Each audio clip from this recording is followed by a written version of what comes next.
What's up, everybody? I hope you're having a good weekend. I hope you're getting everything done that you needed done. And I wanted to get into this little video because we kind of had quite a bit to talk about, and I'm going to breeze through it. So, we had some stuff that was kind of sus. We have some stuff that we want to watch out for, and we had some good stuff happen too. But overall, before we get into it, as always, investing and trading involves risk, and it is up to you to maintain a level of risk management that works for you and your budget.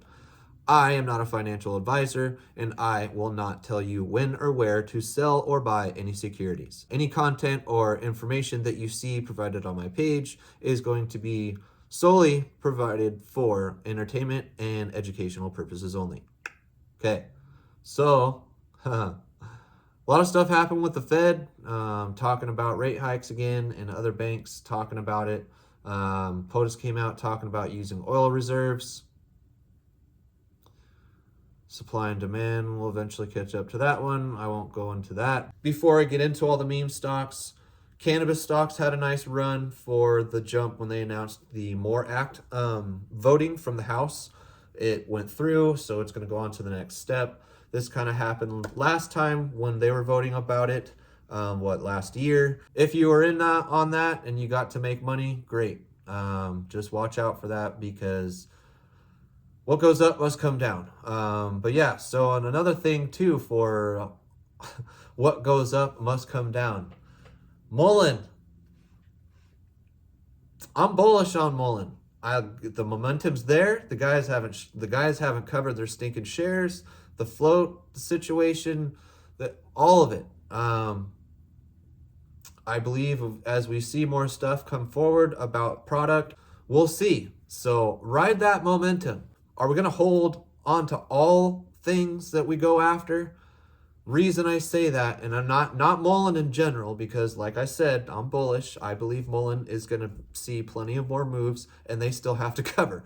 So I am bullish on Mullen, but I did see some downside, and I even tweeted out saying that I was going to take a $3 straddle. I made a little bit of money on my call, and I made a little bit of money on my put. I timed it a little off.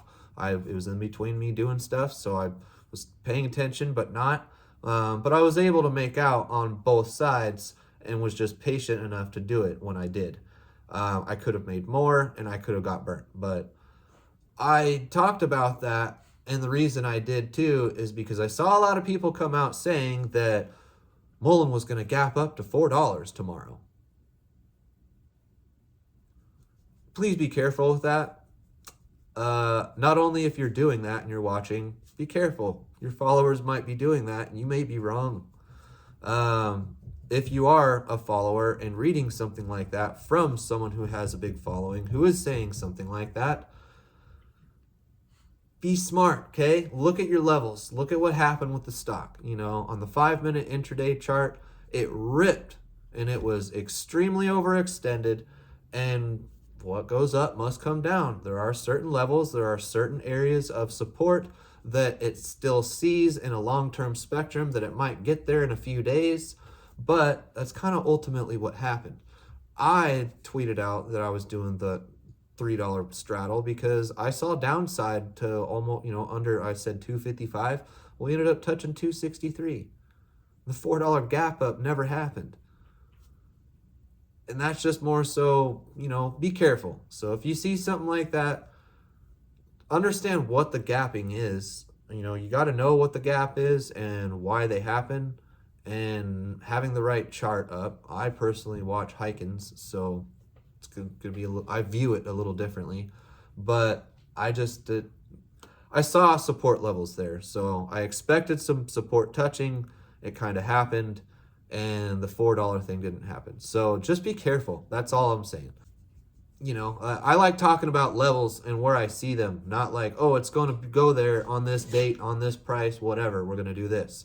No, I like talking about historical patterns, Fibonacci levels, moving averages as they're going, if we have an ascending or a descending trend line, whatever it's in. The trend's your friend in the end. Don't go against it because you would hold to your heart that Mullen's going to go to the moon. Mullen's going to get its move, dude, and dudette. But just be smart. Same thing with BBIG. Same thing with HYMC. Same thing with all of these memers that we've got that we're following. Same thing with AMC and GameStop. You know, like, were you the guy that bought $198 this last week on Monday? How you feeling? You know, welcome to the club, welcome to the show, but you could have bought more if saw that was happening and waited for it to kind of settle. Some people were fortunate enough to buy GameStop on earnings day.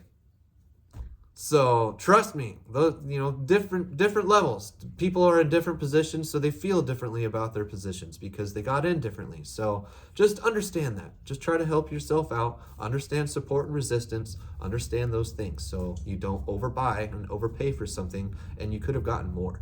So there's nothing wrong with budgeting yourself and saving up for something like you normally would in life. Motorcycle.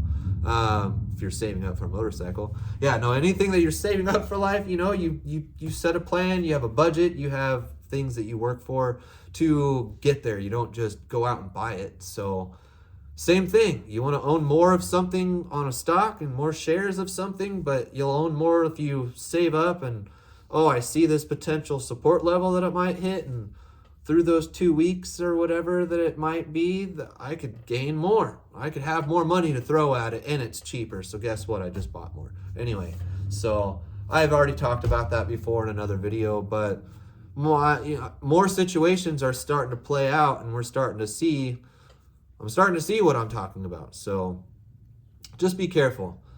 So all the tweeting.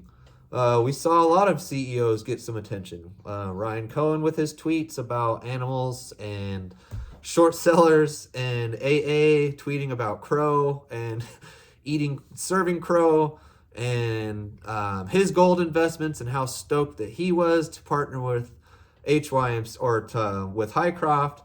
Mullen CEO obviously with the Fortune 500. And speaking of HYMC and Hycroft, she had a face showing with Benzinga interview. So CEOs, you might want to start taking notes. I mean, there's plenty of CEOs out there that kind of have a little bit of a hold of some things when they tweet or say something. Elon Musk is a great example of that. Plenty. So so just watch out for stuff. But ultimately, before I get into that, the TA of it. So they're all still kind of the same. IWM, GameStop, AMC. Most memes. If you look at their 4-hour chart, I definitely utilize AMC the most, as I did. But what I really love is the fact that we went from that January high, because it was 2058 that we finally closed that Friday afternoon in the after hours.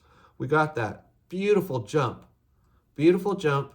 but our chart was overextended.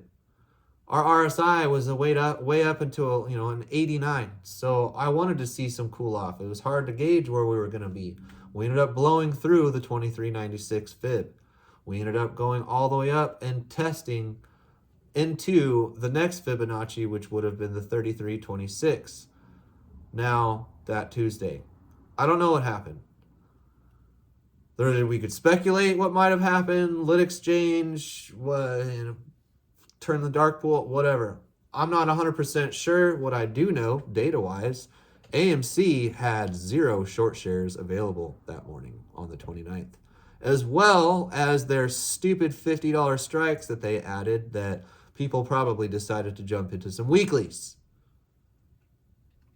Know what you're doing, okay? I feel bad for those types of people that didn't and just got FOMO'd right into those and halted right after and got desecrated. So be careful, okay? If you're going to go play options, understand where the risks are and where they might benefit. Know your Greeks. Understand what it means to buy in the money or at the money versus out the money. Understand what theta decay means and understand the timing and understand why it's imperative to try not to get them too soon in expiry, okay? So I won't go into detail of options. YouTube, all the options guys, plenty of people out there. Anyway, but we did cool off. I love that we did cool off all the way down to a 42 RSI. Do I love how we did it? No. No. GameStop, AMC, simultaneous halt. That's sus to the max. I don't know. Like I said, I don't know exactly what happened, but there wasn't any short shares available. I do see that. I don't know. Play it as play it as it lies. At that rate, you saw it break down, and at that point in time, you just be patient. But one thing I do want to point out, TA wise, not only am I still looking at the fact that we are above the 200 moving average, we are still above this 50 moving average, the white SMA. I have it sitting around $22.40 currently. So we tested it already. We have a wick that kind of tested it and stayed above. So if we can catch support in that 22.40 range, that would be cool. I would like that. If not, I'm still looking at that historical 2036 as our deepest support. I don't know if we're going to go there. I would really like to see some potential consolidation or a bounce off of this white 50 SMA sitting at $22.40. We are currently at $22.98 before we open on Sunday afternoon. So we'll see.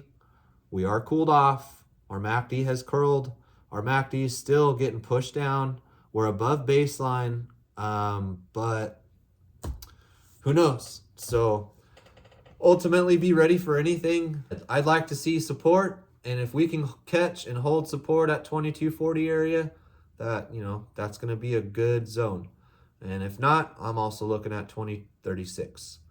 So once again, that $24 will be in play. They don't want us above it. So we'll see. I don't know if we're going to test 33 or get into that $34 range and have that crazy $26 to $34 jump and that move, but that was all in the halt, so doubt it. Okay, guys, be ready for anything. Be smart, okay? Don't follow everything you hear. Don't just do everything that you see on the internet. Don't YOLO into options. Play smart, have a plan, and have a good week.